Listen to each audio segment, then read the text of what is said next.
ಭಾರತದ ಜವಳಿ ಮತ್ತು ಉಡುಪು ಉದ್ಯಮಕ್ಕೆ ಮುಂಬರುವ ಪ್ರಮುಖ ಅಂತಾರಾಷ್ಟ್ರೀಯ ವೇದಿಕೆಗಳಲ್ಲಿ ಒಂದಾಗಲಿರುವ ವರ್ಲ್ಡ್ ಟೆಕ್ಸ್ಟೈಲ್ ಇಂಡಿಯಾ 2026ರ ಲೋಗೋವನ್ನು ಇಂದು ಅನಾವರಣಗೊಳಿಸಲಾಯಿತು. ಇದರೊಂದಿಗೆ ಈ ಮಹತ್ವದ ಜಾಗತಿಕ ಜವಳಿ ಪ್ರದರ್ಶನದ ಕ್ಷಣಗಣನೆ ಆರಂಭವಾಗಿದೆ. ವರ್ಲ್ಡ್ ಟೆಕ್ಸ್ಟೈಲ್ ಖೊರೆದಿಯ ಮೊದಲ ಆವೃತ್ತಿಯು ಅಕ್ಟೋಬರ್ 1ರಿಂದ 4, 2026ರವರೆಗೆ ಬೆಂಗಳೂರಿನ ವೈಟ್ಫೀಲ್ಡ್ನಲ್ಲಿರುವ ಕರ್ನಾಟಕ ಟ್ರೇಡ್ ಪ್ರಮೋಷನ್ ಆರ್ಗನೈಸೇಷನ್ನಲ್ಲಿ. ಈ ಪ್ರದರ್ಶನವು ಜವಳಿ ತಯಾರಕರು, ರಫ್ತುದಾರರು, ವಿನ್ಯಾಸಕರು, ಬ್ರಾಂಡ್ಗಳು, ಉದ್ಯಮಿಗಳು, ಕೈಗಾರಿಕಾ ನಾಯಕರು ಹಾಗೂ ಅಂತಾರಾಷ್ಟ್ರೀಯ ಪ್ರತಿನಿಧಿಗಳನ್ನು ಒಂದೇ ವೇದಿಕೆಯಡಿ ಒಗ್ಗೂಡಿಸಲಿದೆ.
ನನ್ನ ಹೆಸರು ನವೀನ್ ಕುಮಾರ್.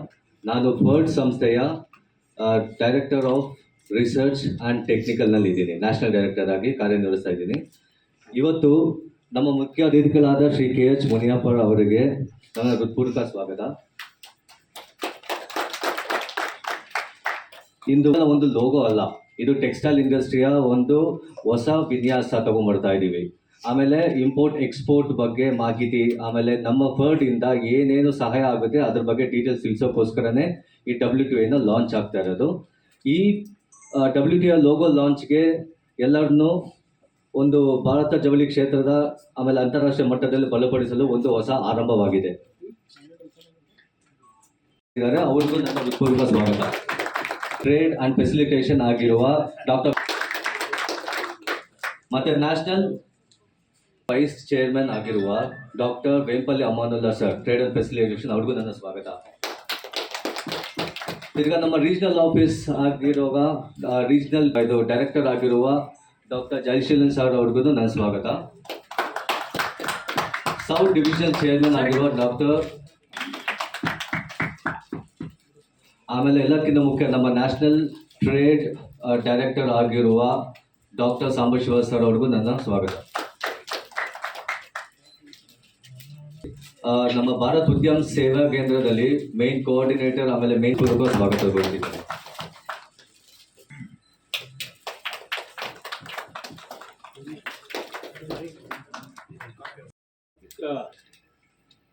ಜವಳಿ ಪ್ರದರ್ಶನದ ಮುನ್ನ ಲೋಗೋವನ್ನು ಈ ದಿನ ಉದ್ಘಾಟನೆ ಮಾಡಿದ್ದೇವೆ.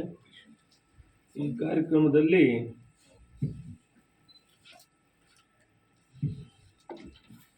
ಮುಖ್ಯಸ್ಥರುಗಳಾದಂಥ ಅಧ್ಯಕ್ಷರು ಅಬ್ದುಲ್ ರಶೀದ್ ಸಾಹೇಬರು, ವೇಂಪಲ್ಲಿ ಅಮಾನುಲ್ಲವರು, ಅರವಿಂದ ಗೋವಿಂದಪ್ಪ, ಎಂ ಜಯಶಂಕರ್ ಅವರು, ಮಂಜುನಾಥ್ ಆಚಾರ್ ಅವರು, ಡಾಕ್ಟರ್ ಸಾಂಬಶಿವ ಅವರು ಮತ್ತು ನವೀನ್ ಕುಮಾರ್ ಹಾಗೂ ನ್ಯಾಷನಲ್ ಡೈರೆಕ್ಟ್ರು ನಮ್ಮನ್ನು ಈ ಕಾರ್ಯಕ್ರಮಕ್ಕೆ ಬರಲಿಕ್ಕೆ ಕಾರಣಭೂತರಾದಂಥ ಡಾಕ್ಟರ್ ಆನಂದ್ ಬಾಬು ಅವರು. ನಾನು ಕೇಂದ್ರದಲ್ಲಿ MSME ಮಂತ್ರಿ ಇದ್ದೆ 2 ವರ್ಷ. ಯಾವತ್ತೂ ಕೂಡ ಜಗತ್ತಿನಲ್ಲಿ ಒಂದು ದೇಶ ಬಲಿಷ್ಠವಾದ ರಾಷ್ಟ್ರ ಆಗಬೇಕು, ಅಲ್ಲಿ ಇಂಡಸ್ಟ್ರಿ ಅಭಿವೃದ್ಧಿ ಆಗಲಿ. That is the only way to strengthen the country in the economic side. ಇವತ್ತು ನಾವು 200 ವರ್ಷಗಳ ಹಿಂದೆ ನಾವು ನೋಡಿದಾಗ, ಕನಿಷ್ಠ 100 ವರ್ಷಗಳ ಹಿಂದೆ ಹೋಗಿ ನೋಡಿದಾಗ ಜಪಾನ್, ಜರ್ಮನ್ ಅಂತ ಹೇಳಿಬಿಡ್ತಿದ್ವಿ. ಈಗ ಆ ಸ್ಥಾನವನ್ನು ಚೈನಾ ಮುಂದೆ ಬಂದಿದೆ. ದೋ ಅಮೇರಿಕಾ ಇರ್ಬೋದು, ರಷ್ಯಾ ಇರ್ಬೋದು, ಆದರೆ ಮ್ಯಾನುಫ್ಯಾಕ್ಚರಿಂಗಲ್ಲಿ ಚೈನಾ ವರ್ಲ್ಡ್ನಲ್ಲಿ ಮೊದಲನೇ ಸ್ಥಾನಕ್ಕೆ ಹೋಗಿದೆ. ಎಕ್ಸ್ಪೋರ್ಟ್ ಕೂಡ ಅವ್ರದ್ದು ಜಾಸ್ತಿ ಇತ್ತು. ಟ್ರಂಪ್ ಬಂದ ಮೇಲೆ ಸ್ವಲ್ಪ ಕಡಿವಾಣ ಹಾಕಿದ್ದಾರೆ. One of the largest exporters in the world ಅಂದರೆ ದಟ್ ಈಸ್ ಚೈನಾ. ಸೊ ಅವರು ಆ ಅಭಿವೃದ್ಧಿ ಪಥದಲ್ಲಿ ಬಹಳ ಮುಂದೆ ಸಾಗಿದ್ದಾರೆ. ಮನಮೋಹನ್ ಸಿಂಗ್ ಅವರ ಸರ್ಕಾರದಲ್ಲಿ ಟೆಕ್ಸ್ಟೈಲ್ ಮಿನಿಸ್ಟ್ರು ಅಂದರೆ MSME ಮಂತ್ರಿ ಆಗಿದ್ದಂಥ ಕಾಲದಲ್ಲಿ ಈ small scale industries, medium industries, marginal industries ಬರ್ತಿತ್ತು. ನಾನು ಇಡೀ ರಾಜ್ಯದ ಈ ಬ್ಯಾಂಕ್ಗಳ MDಗಳನ್ನ ಕರೆಸಿ ಒಂದು ಮೀಟಿಂಗ್ ಮಾಡಿದೆ. ವಿಲೇಜ್ ಇಂಡಸ್ಟ್ರೀಸ್ ಡೆವಲಪ್ ಆಗಬೇಕಾದ್ರೆ ಬ್ಯಾಂಕ್ಗಳ ಬೆಂಬಲ ಬೇಕು. ನಾವು ಸಬ್ಸಿಡಿ ಕೊಡ್ತೀವಿ. ಒಂದು ಕಡೆ employment generation to solve the unemployment problem and rural artisans ಏನಿರ್ತಾರೆ, ಕರಕುಶಲ ಕಸಬನ್ನು ಮಾಡಿ ಅದರಿಂದ ಜೀವನ ಮಾಡುವಂಥವ್ರು ಏನಿರ್ತಾರೆ, ಅವ್ರಿಗೆ ಹೆಚ್ಚು ಉತ್ತೇಜನ ಕೊಡೋದೇ ಸ್ಮಾಲ್ ಸ್ಕೇಲ್ ಇಂಡಸ್ಟ್ರೀಸ್. ದೇಶದಲ್ಲಿ ಬೆಳೆಯುವಂಥ ವಸ್ತುಗಳನ್ನು ಉಪಯೋಗ ಮಾಡಿ ಆ ಉತ್ಪಾದನೆಯಿಂದ ಮಾರ್ಕೆಟ್ ಮಾಡಿದರೆ ಅದರ ಮುಖಾಂತರ ಗ್ರಾಮಾಂತರ ಪ್ರದೇಶಗಳು ಆರ್ಥಿಕವಾಗಿ ಸದೃಢವಾಗ್ತವೆ. ಅದಕ್ಕೆ ಉದಾಹರಣೆಯಾಗಿ 1 ಲಕ್ಷ ಎಂಟರ್ಪ್ರಿನರ್ಸ್ನ ನಾನು ಕ್ರಿಯೇಟ್ ಮಾಡಿದೆ. 1 ಲಕ್ಷ ಎಂಟರ್ಪ್ರಿನರ್ಸ್. ಸುಮಾರು ಒಂದು 20ರಿಂದ 30 ದೇಶಗಳಿಂದ ಎಲ್ಲ ಡೆಲಿಗೇಟ್ಸ್ ಬರ್ತಿದ್ದಾರೆ, ಆಂಟ್ರಪ್ರಿನರ್ಸ್ ಬರ್ತಾ ಇದ್ದಾರೆ, ಬಿಸ್ನೆಸ್ ಪೀಪಲ್ ಬರ್ತಾ ಇದ್ದಾರೆ. ಎಂಟೈರ್ ನಮ್ಮ ಇಂಡಿಯಾಯಿಂದ ನಾವು ಒಂದು 300 ಸ್ಟಾಲ್ಸ್ ಕೆಪಾಸಿಟಿ ಇರೋ ಥರ ನಾವು ಸ್ಟೇಜ್ ಇದು ಮಾಡ್ತಾ ಇದ್ದೀವಿ. ಅದೇ ರೀತಿಯಲ್ಲಿ ಟೆಕ್ಸ್ಟೈಲ್ ಅಂದರೆ ಬರೀ ಬಟ್ಟೆ, ಡ್ರೆಸ್ಸು ಆ ಥರ ಅಲ್ಲ, ಎಂಟೈರ್ ಟೆಕ್ಸ್ಟೈಲ್ ಇಂಡಸ್ಟ್ರಿಗೆ ಸಂಬಂಧಪಟ್ಟ ಪ್ರತಿಯೊಂದು ಇಂಡಸ್ಟ್ರಿನೂ. ಈಗ ಎಕ್ಸಾಂಪಲ್ ಟೆಕ್ನಿಕಲ್ ತಗೊಂಡ್ರೆ ಮೆಷಿನರೀಸ್ ಮ್ಯಾನುಫ್ಯಾಕ್ಚರ್ಸ್ ಆಗ್ಬೋದು. ಈಗಿನ ಕಾಲದಲ್ಲಿ ನಾವೆಲ್ಲ ಅಡ್ವಾನ್ಸ್ಡ್ ಮೆಷಿನರೀಸು, ಅಡ್ವಾನ್ಸ್ಡ್ ಟೆಕ್ನಾಲಜೀಸ್ ಬಂದಿದೆ, ಎಲ್ಲ ಕಂಪ್ಯೂಟರೈಸ್ಡು CNC ಮಿಷಿನ್ಸ್ ಬಂದಿದೆ. ಸೊ ಇದ್ರ ಬಗ್ಗೆನೂ ಅವಗಾಹನೆ ಬರುವಂಥ ಒಂದು ಚಾನ್ಸಸ್ ಇರುತ್ತೆ ಈ ಒಂದು ಎಕ್ಸಿಬಿಷನಲ್ಲಿ. ಮೇಲಾಗಿ ಈಗ ಸಣ್ಣ ಇಂಡಸ್ಟ್ರೀಸ್ ಇರುತ್ತೆ. ನಮ್ಮ ಈಗ ಹೊಸೂರು ರೋಡ್ ತಗೊಳ್ಳಿ, ಇಲ್ಲ ಬನೇಗೌಡ ರೋಡ್ ತಗೊಳ್ಳಿ, ಎಷ್ಟೋ ಜನ, ಎಷ್ಟು ಹಂಡ್ರೆಡ್ಸ್ ಅಲ್ಲ ಥೌಸಂಡ್ಸ್ ಆಫ್ ಸಣ್ಣ ಪುಟ್ಟ ಗಾರ್ಮೆಂಟ್ ಇಂಡಸ್ಟ್ರೀಸ್ ಎಲ್ಲ ಇದೆ. ಸೊ ಈ ಸಣ್ಣ ಪುಟ್ಟ ಗಾರ್ಮೆಂಟ್ ಇಂಡಸ್ಟ್ರೀಸ್ಗೂ ಒಳ್ಳೆ ಅವಕಾಶ ಇರುತ್ತೆ. ಇಲ್ಲಿ ಟೆಕ್ನಾಲಜಿ ಎಕ್ಸ್ಚೇಂಜ್ ಮಾಡ್ಕೋಬೋದು, ಬೇರೆ ಅವರ ಸೇಲ್ಸ್ ಡೆವಲಪ್ ಆಗುತ್ತೆ, ಎಕ್ಸ್ಪೋರ್ಟ್ ಜಾಸ್ತಿ ಮಾಡ್ಕೋಬೋದು, ಇಲ್ಲ ಇವ್ರಿಗೆ ಬೇಕಾಗಿರೋ ಇಂಪೋರ್ಟ್ ಐಡಿಯಾಸ್ ಏನಾದರೂ ಇದ್ರೇನು ತಗೋಬೋದು.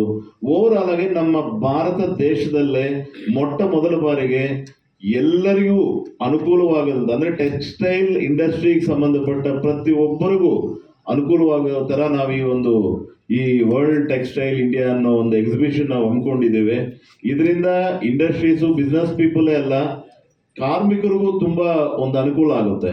ಯಾಕಂದರೆ ರೀಸೆಂಟಾಗಿ ನಾವು ನೋಡಿದ್ರೆ ಡೆಲ್ಲಿಯಲ್ಲಿ ಭಾರತ್ ಟೆಕ್ಸ್ ಅಂದ್ಬಿಟ್ಟು ಒಂದು ಎಕ್ಸಿಬಿಷನ್ ಆಯಿತು. ಅದರಲ್ಲಿ ಆಂಧ್ರ ಪ್ರದೇಶ್ ಗೌರ್ಮೆಂಟ್ಗೆ 4,100 ಕೋಟಿ ರೂಪಾಯಿ ಇನ್ವೆಸ್ಟ್ಮೆಂಟ್ ಸಿಕ್ಕಿದೆ. 4,000 crores ಒಂದು ಡೈಯಿಂಗ್ ಮ್ಯಾನುಫ್ಯಾಕ್ಚರಿಂಗ್ ಯೂನಿಟ್ ಬಂದು ಆಂಧ್ರ ಪ್ರದೇಶಲ್ಲಿ ಹಾಕ್ತಿದ್ದಾರೆ. ಅದೇ ರೀತಿ ಇನ್ನೊಂದು ಫಾರಿನ್ ಕಂಪನಿ 100 crores ಇನ್ವೆಸ್ಟ್ ಮಾಡಿ ವಿಜಯವಾಡ ಹತ್ರ ಒಂದು ಗಾರ್ಮೆಂಟ್ಸ್ ಸ್ಥಾಪನೆ ಮಾಡ್ತಾ ಇದ್ದಾರೆ. ಸೊ ಈ ರೀತಿನೂ ನಮ್ಮ ಬೆಂಗಳೂರಲ್ಲಿ ನಡೀತಾ ಇರೋ ವರ್ಲ್ಡ್ ಟೆಕ್ಸ್ಟೈಲ್ ಇಂಡಿಯಾ ಎಕ್ಸಿಬಿಷನ್ ಇಂದ ನಮಗೂ ಬರ್ಬೋದು. ಯಾರಾದರೂ ಇಲ್ಲಿರೋ ಎಲ್ಲ ಆಸಕ್ತಿ ತೋರಿಸಿ ಕಾರ್ಖಾನೆಗಳು ಇಲ್ಲಿ ಸ್ಟಾರ್ಟ್ ಮಾಡೋದಕ್ಕೂ ಚಾನ್ಸಸ್ ಇದೆ. ಇದರಿಂದಾಗಿ ದಯವಿಟ್ಟು ನಾನು ಇಲ್ಲಿ ನಡೆದಿರೋ ನಮ್ಮ ಪ್ರೆಸ್ ಕಾನ್ಫರೆನ್ಸ್ ಅಂದರೆ ಪ್ರೆಸ್ಸೇ ಇಂಪಾರ್ಟೆಂಟ್, ಸೊ ಇದು ಬೇರೆ ಏನಿಲ್ಲ. ಅದಕ್ಕಾಗಿ ಎಲ್ರಿಗೂ ಪ್ರತಿಯೊಬ್ಬರಿಗೂ ನಾನು ರಿಕ್ವೆಸ್ಟ್ ಮಾಡ್ತಾ ಇದ್ದೀನಿ, ದಯವಿಟ್ಟು ಇಷ್ಟೊಂದು ದೊಡ್ಡ ಕಾರ್ಯಕ್ರಮನ ಇದನ್ನು ಸ್ವಲ್ಪ ಎಲ್ರಿಗೂ ಅವಗಾಹನೆ ತಗೊಬರೋ ಥರ ನೀವು ಹೆಲ್ಪ್ ಮಾಡ್ಬೇಕು. ನಮಗೆ ಎಲ್ಲರೂ ಪಾರ್ಟಿಸಿಪೇಟ್ ಮಾಡಲಿ, not only in Karnataka, not only in Bangalore, entire India. So ಅದಕ್ಕೆ ಇದು ವರ್ಲ್ಡ್ ಟೆಕ್ಸ್ಟೈಲ್ ಇಂಡಿಯಾ ಅಂತ ಮಾಡ್ತಿದ್ದೀವಿ. ಎಲ್ಲ ಕಡೆನೂ ಇದನ್ನು ಸ್ಪ್ರೆಡ್ ಆಗಿ ಬಂದು ಭಾಗವಹಿಸಿ ಇದರ ಒಂದು ರಿಸಲ್ಟ್ಸ್ ಏನಿರುತ್ತೆ, ಇದರೊಂದು ಅಡ್ವಾಂಟೇಜಸ್ ಏನಿರುತ್ತೆ ಎಲ್ಲರೂ ಪಡಿಬೇಕು. ಆಗಲೇ ನಾವು ಈ ಒಂದು ವರ್ಲ್ಡ್ ಟೆಕ್ಸ್ಟೈಲ್ ಇಂಡಿಯಾನ ಎಕ್ಸಿಬಿಷನ್ ಮಾಡ್ತಾ ಇರೋದಕ್ಕೆ ನಮಗೂ ಒಂದು ಸ್ಯಾಟಿಸ್ಫ್ಯಾಕ್ಷನ್ ಇರುತ್ತೆ, ಇದು ಸಕ್ಸಸ್ ಆಗುತ್ತೆ, ಎಲ್ಲರೂ ಬಂದು ಭಾಗವಹಿಸಬೇಕು. ಆ್ಯಂಡ್ ಮೋರ್ ಓವರ್ ದಟ್ ನಮ್ಮ FIRDಯ ಎಲ್ಲ ಮೆಂಬರ್ಸ್ ಇಲ್ಲಿರೋರು, ಇನ್ನೂ ಸ್ವಲ್ಪ ಜನ ಬಂದಿಲ್ಲ, ಡೆಲ್ಲಿಯಲ್ಲಿ ಅವ್ರವ್ರ ಕಾರ್ಯಕ್ರಮಗಳಲ್ಲಿದ್ದಾರೆ, ಎಲ್ಲರೂ ಬ್ಯಾಂಗ್ಳೂರಲ್ಲಿದ್ದು ತುಂಬ ಹೃದಯದಿಂದ ಸಹಕರಿಸಿ ಇದನ್ನು ಸಕ್ಸಸ್ ಮಾಡೋಣ ಅಂತ ನಾನು ಎಲ್ಲರಲ್ಲಿಯೂ request each and every one ಪ್ರಾರ್ಥನೆ ಮಾಡ್ತಾ, ಮತ್ತೆ ಇನ್ನೊಂದ್ಸರಿ ಎಲ್ರಿಗೂ ಒಳ್ಳೇದಾಗಲಿ ಅಂತ ಬಯಸುತ್ತಾ, ಥ್ಯಾಂಕ್ ಯು. ಜೈ ಹಿಂದ್, ಜೈ ಕರ್ನಾಟಕ.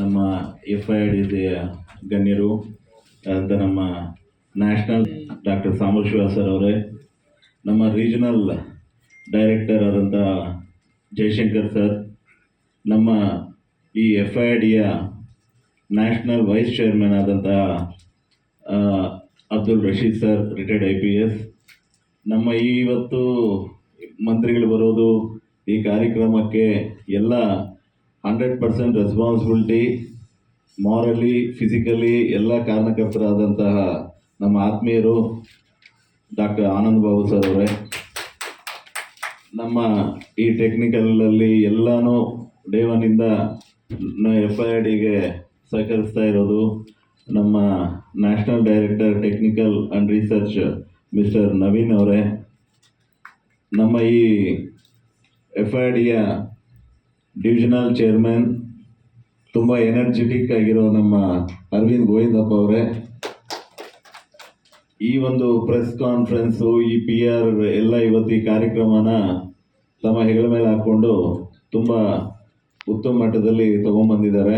ನಮ್ಮ ನ್ಯಾಷನಲ್ ಡೈರೆಕ್ಟರ್ ಸೌತ್ ನಮ್ಮ ಮಿಸ್ಟರ್ ಮಂಜುನಾಥಾಚಾರ್ಯ ಸರ್ ಅವರೇ, ಹಾಗೂ ಇನ್ನೊಬ್ಬರು ಇವತ್ತು ಇಲ್ಲ, ನಮ್ಮ ಕುಮಾರಸ್ವಾಮಿ ಅವರು, ಅವರೇನೋ ಸ್ವಲ್ಪ ಮೆಡಿಕಲ್, ಅವ್ರ ತಾಯಿ ಮೆಡಿಕಲ್ ಇಶ್ಯೂ ಇದೆ ಅಂತ ಬಂದಿಲ್ಲ, ಅವ್ರಿಗೂ ಸಹ ಎಲ್ಲರಿಗೂ ನನ್ನ ಪರ್ಸ್ನಲ್ ಆಗಿ ನಾನು ಎಲ್ರಿಗೂ ಧನ್ಯವಾದ ಅರ್ಪಿಸ್ತಾ ಇದ್ದೇನೆ ಹಾಗೂ ಸ್ವಾಗತ ಬಯಸ್ತಾ ಇದ್ದೇನೆ. Thank you. ಇವತ್ತು ನಾವಿಲ್ಲಿ ಏನಕ್ಕಾಗಿ ಎಲ್ಲ ಅಸೆಂಬ್ಲ್ ಆಗಿದೆ ಅಂತ ಎಲ್ರಿಗೂ ಗೊತ್ತಿದೆ. ಇದೊಂದು ಪ್ರೆಸ್ ಕಾನ್ಫರೆನ್ಸ್ ಅಂದರೆ ಇದೊಂದು ಅಫಿಷಿಯಲ್ ಇನಿಷಿಯೇಷನ್. ಯಾವುದಕ್ಕೆಂದರೆ ನಮ್ಮ ವರ್ಲ್ಡ್ ಟೆಕ್ಸ್ಟೈಲ್ ಇಂಡಿಯಾ ಈ ಒಂದು ಎಕ್ಸಿಬಿಷನ್ ನಾವು ಇಲ್ಲಿ ಭಾರತ ದೇಶದಲ್ಲಿ ಮೊಟ್ಟ ಮೊದಲಾಗಿ ಮಾಡ್ತಾ ಇದ್ದು, ಅದು ಸೌತ್ ಇಂಡಿಯಾ, ಅದರಲ್ಲೂ ನಮ್ಮ ಕರ್ನಾಟಕ ರಾಜ್ಯದ ಕ್ಯಾಪಿಟಲ್ ಸಿಟಿ, IT ಸಿಟಿ ಆದಂತಹ ಬೆಂಗಳೂರಲ್ಲಿ ನಾವು ಇದನ್ನು ಮಾಡಬೇಕು ಅಂತ ಪ್ರಯತ್ನಪಟ್ಟು ಅದನ್ನು ಸಕ್ಸಸ್ ಮಾಡಿದ್ದೇವೆ. ಈ ಒಂದು ವರ್ಲ್ಡ್ ಟೆಕ್ಸ್ಟೈಲ್ ಇಂಡಿಯಾ ಈ ವರ್ಷದ ಅಕ್ಟೋಬರ್ 1, 2, 3, 4 ಡೇಟ್ಸಲ್ಲಿ ನಮ್ಮ ವೈಟ್ಫೀಲ್ಡ್ನ KTPO ಎಕ್ಸಿಬಿಷನ್ ಸೆಂಟ್ರಲ್ಲಿ ಆಯೋಜಿಸಲಾಗ್ತಾ ಇದೆ. ಅದಕ್ಕೆ ಇವತ್ತು ಈ ಒಂದು ನಮ್ಮ ಟೋಟಲ್ ಆ ಎಕ್ಸಿಬಿಷನ್ನ ಪ್ರತಿಯೊಂದು ಕಾರ್ಯ, ಪ್ರೋಗ್ರಾಮ್, ಪ್ರೋಸೆಸ್ ಸ್ಟಾರ್ಟ್ ಆಗೋದಕ್ಕೆ ಇವತ್ತಿಲ್ಲಿ ನಾವೆಲ್ಲ ಸೇರಿದ್ದೇವೆ. ಇದಕ್ಕೆ ನಮ್ಮ ಕರ್ನಾಟಕ ರಾಜ್ಯದ ಮಾನ್ಯ ಶ್ರೀ KH ಮುನಿಯಪ್ಪ ಅವರು, ನಮ್ಮ ಕರ್ನಾಟಕ ರಾಜ್ಯದ ಮಂತ್ರಿಗಳು ಹಾಗೂ ಅವರು ತುಂಬ ಸೀನಿಯರ್ ಪೊಲಿಟಿಷಿಯನ್ ಅವರು ನಮ್ಮ ಕರ್ನಾಟಕದಲ್ಲಿ, ಹಾಗೂ ಕೇಂದ್ರದಲ್ಲಿ ಕೂಡ ಹಲವಾರು ವರ್ಷ ಅವರು ಕೇಂದ್ರ ಮಂತ್ರಿಯಾಗಿ ಕೆಲಸ ಮಾಡಿದ್ದಾರೆ.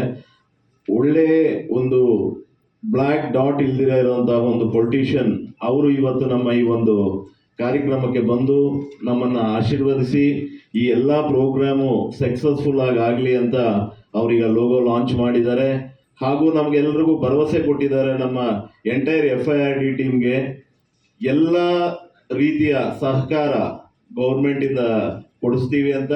ಅದೇ ರೀತಿ ಮಾನ್ಯ ಮುಖ್ಯಮಂತ್ರಿಗಳಿಗೂ ಸಹ ನಾನು ಹೇಳ್ತೀನಿ, ನೀವು ಬಂದು ಮೀಟ್ ಮಾಡಿ ಹೇಳಿ, ಇಂಥ ಒಂದು ಒಳ್ಳೆ ಕಾರ್ಯಕ್ರಮ ಹಮ್ಮಿಕೊಂಡಿದ್ದೀರಾ, ಇದರಿಂದ ಇಂಡಸ್ಟ್ರಿಯಲೈಸೇಷನ್ ಆಗುತ್ತೆ, ತುಂಬ ಇನ್ನು ಇಂಡಸ್ಟ್ರೀಸ್ ಡೆವಲಪ್ಮೆಂಟ್ ಆಗುತ್ತೆ, ಅದರಿಂದ ಸ್ಟೇಟ್ ಹಾಗೂ ಸೆಂಟ್ರಲ್ ಕೂಡ ನಾವು ಎಷ್ಟೋ ಜನಕ್ಕೆ ಅನ್ಎಂಪ್ಲಾಯರ್ಸ್ಗೆಲ್ಲ ಎಂಪ್ಲಾಯ್ಮೆಂಟ್ ಕಳಿಸ್ಬೋದು ಅಂತ ಒಂದು ಭರವಸೆನ ಅವರು ಕೊಟ್ಟಿದ್ದಾರೆ.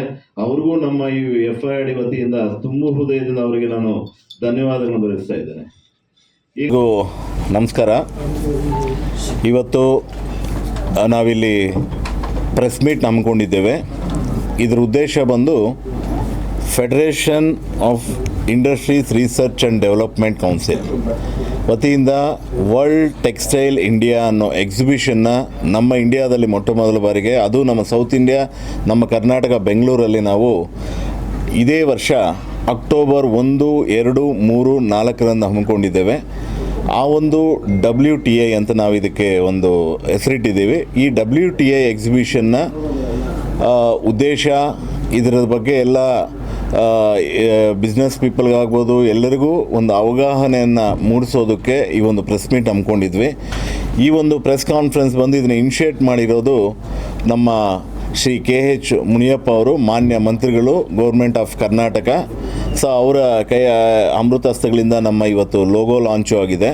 ಸೊ ಇವತ್ತಿನಿಂದ ನಾವು ಇದನ್ನು ಅಫಿಷಿಯಲ್ ಆಗಿ ನಾವು WTI world textile India exhibition ನಾವು ಸ್ಟಾರ್ಟ್ ಮಾಡ್ತಾ ಇದ್ದೀವಿ, ಎಲ್ಲ ಅದರ ಒಂದು ಕೆಲಸಗಳೆಲ್ಲನೂ. ಈ WTIಗೆ ಸುಮಾರು ನಮ್ಮ ದೇಶದ ಇಂಡಸ್ಟ್ರೀಸೇ ಅಲ್ಲದಿರ ಹೊರದೇಶದ್ದು, ವಿದೇಶಗಳಿಂದ ಸುಮಾರು 20ರಿಂದ 30 ದೇಶಗಳ ಡೆಲಿಗೇಟ್ಸ್ ಇದರಲ್ಲಿ ಪಾರ್ಟಿಸಿಪೇಟ್ ಮಾಡಲಿದ್ದಾರೆ. ಸೊ ಅದಕ್ಕಾಗಿ ಈ ಒಂದು ನಾವು ಪ್ರೆಸ್ ಮೀಟ್ನ ಮಾಡಿ, ಈ ಒಂದು ಪ್ರೆಸ್ ಮೀಟ್ ಮುಖಾಂತರ ತಮ್ಮೆಲ್ಲರ ಮುಖಾಂತರ ನಾವು ಇಡೀ ಭಾರತ ದೇಶದ ಎಲ್ಲರಿಗೂ ಇಲ್ಲಿ ಒಂದು ಎಕ್ಸಿಬಿಷನ್ ನಡೀತಿದೆ, ಇಲ್ಲಿ ಬಂದು ಅವರು ಪಾಲ್ಗೊಂಡು ಈ ಒಂದು ಈ ಎಕ್ಸಿಬಿಷನಿಂದ ಏನು ಅಡ್ವಾಂಟೇಜಸ್ ಬರುತ್ತೆ ಅದನ್ನೆಲ್ಲನೂ ಅವರು ಪಡ್ಕೋಬೇಕಾಗಿ ನಾನು ಕೇಳ್ಕೊಳ್ತಾ ಇದ್ದೇನೆ. ಅದೇ ರೀತಿಯಲ್ಲಿ ಫಸ್ಟ್ ಟೈಮ್ ನಮ್ಮ ಬೆಂಗಳೂರಲ್ಲಿ ವರ್ಲ್ಡ್ ವೈಡ್ ಟೆಕ್ಸ್ಟೈಲ್ ಎಕ್ಸಿಬಿಷನ್ ನಡೀತಾ ಇರೋದ್ರಿಂದ ಇದು ಗ್ರ್ಯಾಂಡ್ ಸಕ್ಸಸ್ ಮಾಡಬೇಕು ಪ್ರತಿಯೊಬ್ಬರೂ ಅಂತ ನಾನು ಕೇಳ್ಕೊಳ್ತಾ ಇದ್ದೇನೆ. Thank you.